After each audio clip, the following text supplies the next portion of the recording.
Ya halo semuanya, selamat datang kembali di channel aku bersama dengan aku Davarino. Dan di sini teman-teman kita akan melanjutkan video kita yang sebelumnya ya, dimana pada pelajaran kali ini kita akan belajar terkait OOP atau Object Oriented Program pada bahasa pemrograman C++. Sebelumnya teman-teman harus tahu kita akan mempelajari apa aja pada pertemuan kali ini. Nah, pada pertemuan kali ini kita akan belajar yang pertama ada class, ada object, ada constructor, lalu ada method, ada inheritance, dan juga organisasi file. Oke, teman-teman harus tahu dulu apa yang dimaksud dengan OOP. Nah, Object Oriented Programming itu adalah pendekatan pemrograman di mana kode itu disusun menjadi kumpulan objek. Nah, setiap objek itu dia memiliki atribut, data, dan juga metode, fungsi. Dengan OOP, program jadi lebih mudah dirawat dan diperluas. Konsep modular ini sangat cocok untuk proyek besar seperti sistem informasi, game, hingga kontrol hardware. Nah, gampangnya itu OOP itu adalah sebuah cara membuat program komputer dengan meniru cara manusia melihat dunia nyata. Dalam kehidupan kita, ada banyak objek seperti motor, siswa, handphone, ataupun hewan. Dan setiap objek-objek itu dia memiliki ciri mereka masing-masing. Contoh di sini ada objek, misalnya siswa atau mobil. Nah, lalu ciri-ciri objeknya itu misal ada contoh nama, umur, warna, dan merek. Nah, gitu. Jadi contoh dari objek siswa. Objek siswa itu memiliki atribut, yaitu ada nama dan umur. Lalu juga ada objek mobil. Objek mobil memiliki warna dan merek. Lalu juga ada metode. Ini ada sebuah contohnya perilaku objek. Contoh tadi ya, kalau jadi objek siswa itu berarti dia metodenya berjalan, berbicara. Lalu untuk objek yang mobil tadi berarti dia ada metodenya yaitu berjalan, mengerem. Kayak gitu untuk analogi gampangnya dari OOP, Object Oriented Programming. Lalu selanjutnya kita masuk ke dalam class dan object. Nah, kelas sendiri adalah sebuah cetak biru atau template ya, yang dimana dia mendefinisikan struktur data dan fungsi yang dimiliki objek. Objek adalah instance nyata dari kelas tersebut. Dengan adanya class, kita dapat membuat banyak objek dari satu struktur yang sama. Contoh program di sini. Sini ada objek yang ada kelas yang namanya siswa. Di mana kelas siswa sendiri ada objek yaitu nama, umur. Yang dimana setelah itu juga ada metode. Metodenya apa? Metodenya adalah yang ini. Siswa S1. S1 nama sama Dava ini adalah pemanggilan ya dari yang udah kita deklarasikan, class sama objeknya. Lalu ini ada constructor. Dimana konstruktor itu adalah fungsi khusus yang otomatis dipanggil saat objek dibuat. Nah, fungsinya sendiri ini untuk menginisiasi nilai awal dari sebuah objek tersebut. Nah, konstruktor itu fungsinya adalah dia agar meningkatkan keamanan data dan juga memastikan objek selalu memiliki keadaan awal yang valid. Nah, sini ada contoh programnya dari konstruktor, di mana dia pada bagian bawah sini ya, yang bagian public ya, jadi ada kelas siswa. Jadi kelas sebuah kelasnya siswa dan ini di public karena kelas siswa ini dia ingin di public, dia bisa diakses untuk di interpreter, untuk di compilernya gitu. Lalu sini ada objeknya yaitu ada nama dan juga umur, yaitu variabel nama dia berisi atau tipe datanya string, lalu umur dia bertipe datanya adalah integer.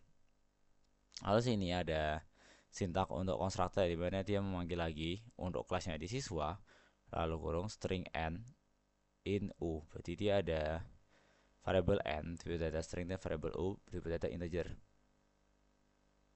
gitu. Nah, di mana nama itu sama dengan n, umur sama dengan u, jadi dia semacam apa contohnya tuh, dia tuh gampangnya dia mempersingkat nama dari sebuah variabelnya itu. Jadi nanti walaupun nanti di program utama, di fungsi utama, dia hanya memanggilkan n atau u saja, itu sudah termasuk dalam kita memanggil variabel nama dan variabel umur gitu. Jadi kita semacam mempersingkat saja dari nama variabel tersebut untuk mempermudah dalam pemanggilan nanti di fungsi utamanya. Kayak gitu. Lalu ini juga ada metode ya, di mana metode sendiri itu digunakan untuk memberikan perilaku pada objek. Nah, metode sendiri itu dapat membaca atau mengunggah atribut dalam objek yang kita tuju, sehingga objek itu menjadi lebih hidup dan juga interaktif. Nah, contoh sini programnya ada metodenya di sini ya. Jadi ini ada kelas siswa di mana dia ada objeknya yaitu ada nama. Lalu juga di sini ada metodenya. Metodenya itu ada void sapa. Dan dari void sapa ini, dari metode sapa ini dia berisikan halo saya, yaitu nama yang udah diinputkan ini. Itu untuk yang metode ya. Jadi metode ini lebih kayak pada isi dari kelasnya dia itu terdapat metode apa saja. Kalau sini ada metode sapa. Jadi kalau misalnya nanti kita ingin memberikan nama, contoh nama di program utamanya, misalnya namanya untuk variabel nama aku isi Dava. Lalu tinggal masukkan saja siswa ini S1 terus Dava. Lalu S1 titik sapa bukan ini. Nah, nanti akan keluar nama yang udah kita inputkan yaitu Dava. Berarti contoh halo saya Dava. Kayak gitu. Nah, lalu selanjutnya bagaimana cara kita untuk membuat dan juga menggunakan objek. Nah, teman-teman, objek itu dapat dibuat langsung dari class yang akan kita definisikan. Nah, lalu objek sendiri bisa kita gunakan untuk memanggil metode atau mengakses sebuah data. Nah, dengan ini konsep dari object oriented programming semakin terlihat jelas karena objek dapat berperilaku layaknya entitas nyata. Contoh program di sini. Jadi nanti ada contoh di sini ada siswa S1 Dava, 17. Nah, jadi siswanya sebuah kelas ya. Contoh siswa itu ada sebuah kelas di mana kalau kita dalam pemanggilan kelas tersebut kita hanya perlu mendefinisikan adalah yang ini tadi, siswa S1. Berarti kita memanggil kelas siswa di mana isinya objeknya itu kan tadi ada nama dan juga umur. Nah, isi dari itu ada di sini dalam kurungnya. Jadi objek nama itu kita beri isinya Dava dan objek umur kita berikan 17. Dan S1 sendiri sini ada semacam apa ya? Urutan atau kita tuh bisa memanggil dia bisa mengisi isi dari objek kelas siswa ini beberapa kali. Jadi contoh nanti mau ngisi lagi kedua kalinya nanti bisa siswa. Nanti ini ganti S2 dan nanti isinya bisa beda, bukan nanti beda. Datanya atau hal begini dipersilahkan. Mungkin nanti namanya mau beda, umurnya mau beda itu nggak apa-apa. Gitu. Jadi dia bisa dipanggil berulang-ulang kali.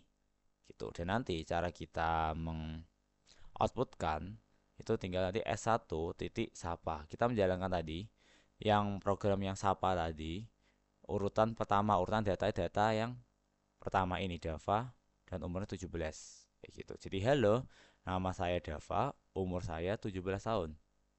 Nah, kalau misalnya kita pakai yang kedua yang S2, berarti tinggal S2 titik sapa. Nanti contoh, halo, nama saya Ella dan saya berumur 18 tahun.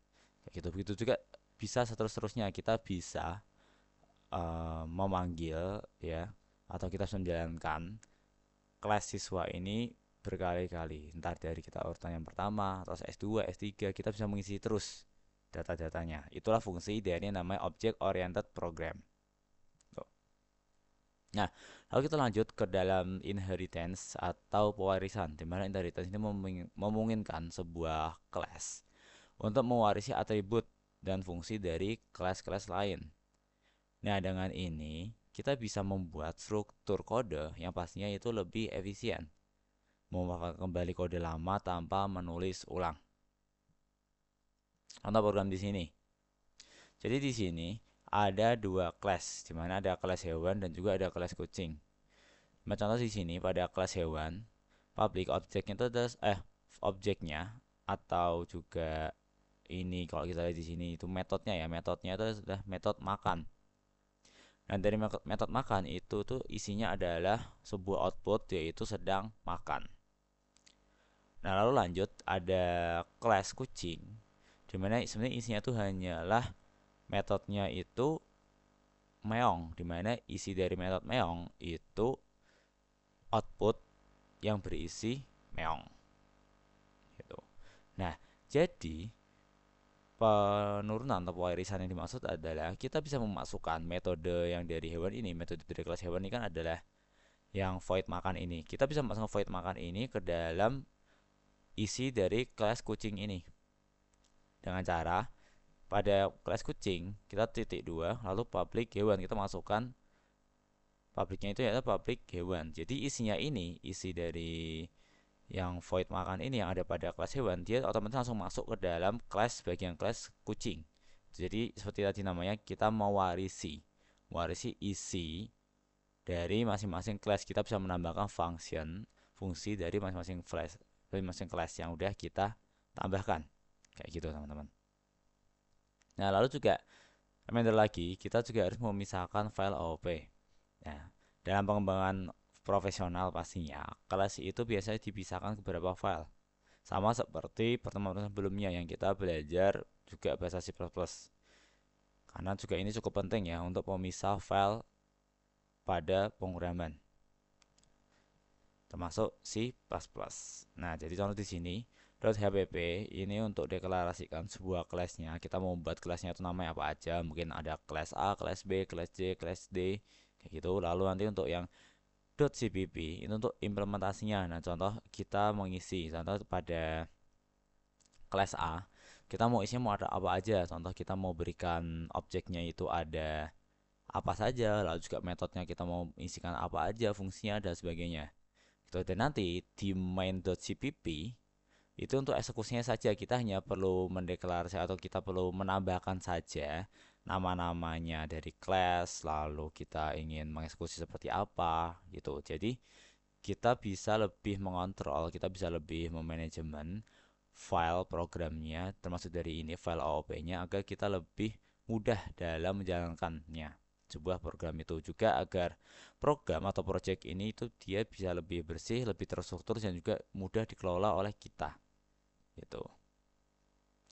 Nah, manfaat OOP sendiri ini pastinya dia memiliki berbagai keuntungan seperti modularitas, ratio code, dan juga kemudahan dalam pemeliharaan. Nah, pada program atau proyek besar, OOP ini sangat membantu memecahkan permasalahan menjadi bagian-bagian kecil, sehingga lebih mudah dipahami, baik dari diri sendiri, dari pemrogramannya, dari programmernya, ataupun dari user. Seperti itu. Nah, OOP itu juga sangat cocok pada sistem IoT, karena objek dapat mewakili sensor, aktuator, modul, dan juga perangkat lainnya. Oke, itu mungkin materi yang bisa aku bahas dan selanjutnya kita akan masuk ke dalam sesi praktik ya. Jadi tanpa lama-lama lagi langsung aja kita masuk ke dalam VS Code. Oke, kita sudah sampai ini di VS Code-nya dan kita sudah ya aku sudah membuat untuk program yang akan kita jalankan. Aku di sini mau coba ini ada class.cpp di mana isi programnya ini seperti ini dan coba kita run dahulu untuk yang kelas ini. Seperti apa outputnya yang akan berjalan. Oke, outputnya adalah dia mengoutputkan nama dan juga umur gitu. Oke, aku jelasin dulu buat isi-isinya dari program ini dari awal. Jadi dari pertama paling atas itu mengincludekan atau menambahkan library-nya ya, yaitu ada library IOStream, library string, dan juga library vector. Lalu juga diselingi juga jangan lupa untuk menambahkan atau mendeklarasikan namespace std agar lebih mudah dalam penulisan program sintaksnya. Lalu sini ada penambahan kelas ya, ada penambahan kelas yaitu siswa, di mana kelas siswa ini jadi public dan isi dari objeknya, isi dari kelasnya itu ada nama dan juga umur, yaitu nama dia bertipe atau berjenis datanya itu string dan juga umur dia bertipe datanya integer, angka gitu. Nah, lalu pada fungsi utamanya nih, kita tinggal perlu memanggil aja memanggil kelasnya tadi, yaitu kelasnya siswa S1. Berarti kita mau manggil kelas siswa pada bagian pertama objeknya. Nah, lalu kita mengisikan S1 dot nama sama dengan Dava S1 titik umur sama dengan 17.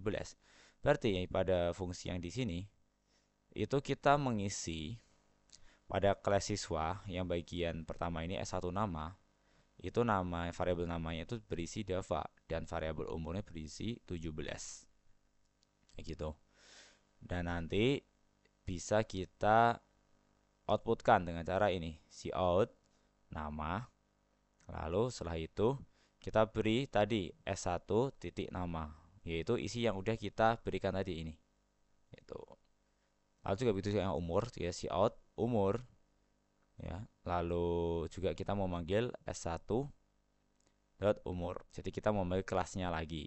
Kelas yang udah kita isi tadi, yaitu kita isi yang kelas yang nama objek variabelnya itu Dava, dan yang variabel umur pada kelas siswa S1-nya itu 17 gitu. Ini juga coba yang S2-nya. Jadi kita bisa membuat beberapa ya, entah nanti mau teman-teman mau sampai S3, S4, S5, itu bisa terus teman-teman gitu. Nah, terus sama seperti tadi, hanya saja penulisannya saja kita ganti ini menjadi S2 gitu. Jadi contoh di S2 ini isinya pada kelas siswa ini yang pada bagian nama itu diganti, ini ganti Ella, dan juga pada S2 umur kita isikan 16 tahun. 16 ya. Itu nah dimana nanti di sini bisa kita outputkan seperti tadi yang S1. Kayak gitu, oke? Sudah paham ya teman-teman buat terkait kelas dan juga objek pada praktik yang sudah aku ajarin barusan ini. Lalu juga ini ada lagi. Ini kita ini juga ada turunan ya teman-teman. Kita mengimplementasikan, kita mencoba mempraktikkan turunan pada OOP. Sini kita coba run dulu programnya. Oke. Di sini programnya berisi Oyen sedang makan. Oyen berkata meong. Aku jelasin lagi. Jadi kita mengincludekan atau kita menambahkan kita menambahkan library yaitu IOStream. Nah, lalu setelah itu kita juga mendeklarasikan namespace std agar lebih mudah dalam pembuatan atau penulisan sintak kode. Lalu gini, ada sebuah class yaitu kita namakan kelas hewan. Dimana kelas hewan itu dipublic dan isinya objeknya itu ada nama. Lalu juga di sini pada hewan, pada kelas hewan itu tipe datanya tuh string ya. Gitu. Dan juga isinya itu juga ada metodenya di sini. Ada metodenya yaitu ada metode makan. Dimana pada metode makan itu dia berisi cout lalu variabel nama itu sedang makan. Jadi contoh nanti kalau misalnya kita memanggil kelas hewan, ya lalu pada kelas hewan berarti ke kelas hewan S1 ya kan. Nah, mungkin pada yang pertama ini aku berikan namanya itu mungkin kucing. Nah, nanti otomatis ketika sudah aku nambahkan kata kucing untuk sebagai nilai variabel yang ada pada kelas hewan ini, maka dia akan keluar si outputnya itu adalah tadi yang udah kita tambahkan inputnya tadi nama hewannya tadi kucing. Jadi kucing sedang makan. Kayak gitu, teman-teman. Nah, di sini kita menurunkan kembali ya, teman-teman. Jadi kita mau buat kelas kucing di mana kelas kucing itu juga isinya metodenya itu juga ada dari public atau dari kelas hewan kayak gitu. Jadi nanti isinya ini yang string nama lalu sampai metodenya yang void makan ini dia akan otomatis menambahkan langsung ke sini. Jadi otomatis kayak gini, gampangnya kayak gini berarti dia. Ini aku copy paste dulu. Nanti contoh yaitu isinya udah segini. Nah, ini. Karena kan nanti teman-teman kalau misalnya menuliskan berulang itu kan akan cukup capek ya teman-teman. Harus nulis ini lagi yang sama seperti yang tadi dan nanti akan membingungkan teman-teman. Namanya kenapa di sini Tanpa teman-teman nulis kayak gini sepanjang ini, nggak perlu teman-teman. Ya udah teman-teman tinggal public hewan. Kita teman-teman tinggal mempublikkan isi dari kelas hewan, dari kelas yang teman-teman maksud, teman-teman tuju. Kayak gitu, teman-teman. Oke.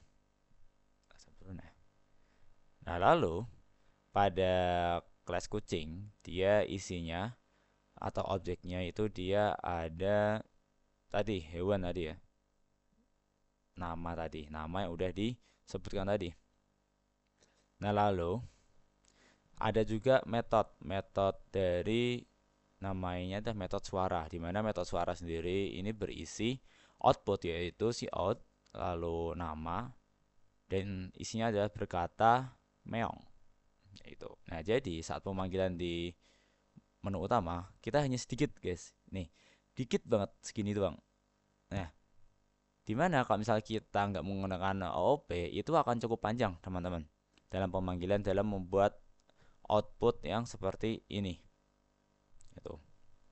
Mana pada fungsi utama teman-teman langsung kucing k oyen. Jadi pada kelas kucing tadi, nama hewannya itu adalah oyen. Jadi setelah teman-teman menambahkan ini oyen, kata oyen ini akan masuk ke dalam sebuah variabel nama ya, variabel nama, dan variabel nama ini berada pada kelas hewan. Gitu. Nah, lalu ini ada k titik makan, k titik suara.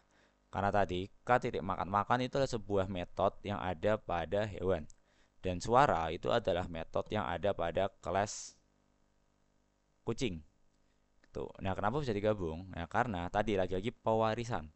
Jadi isinya yang dari kelas hewan itu bisa kita gabungkan, masukkan ke dalam kelas kucing. Jadi kelas kucing itu udah masuk juga ke dalam yang isi-isinya itu gabung sama yang kelas hewan. Kayak gitu teman-teman. Makanya kenapa kita hanya perlu pada fungsi utama hanya seperti ini saja. Namun hasilnya tetap bisa. Contoh kita ganti lagi, mungkin nama kucingnya deh kita ganti, namanya jadi mungkin Blacky. Nah, di sini kita run. Nah, Blacky sedang makan, Blacky berkata meong.